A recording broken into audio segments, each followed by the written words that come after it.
ذرا غور کریں کہ اللہ کتنی محبت سے اپنے بندے کو پکارتا ہے۔ وہ نہیں دیکھتا کہ اسے پکارنے والا اس کی انبیاء، رسول، عالمین، اولیاء یا پھر اس کا محبوب عالم ہے۔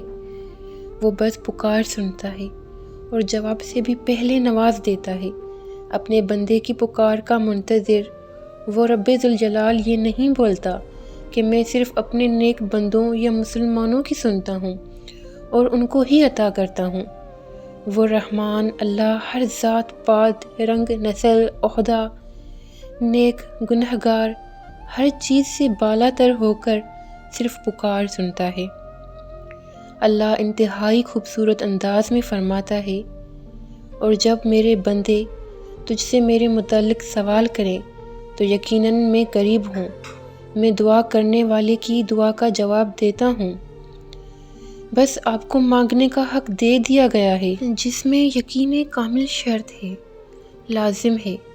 بلا جھجک مانگتے رہیں اور بے حد مانگیں اور مانگتے ہی چلے جائیں، کیونکہ آپ جس ذات سے مانگ رہے ہیں وہ صرف دینا جانتی ہے، کیونکہ وہ الرحیم ہے اور عطا کرنا اس کی سب سے بہترین صفت ہے۔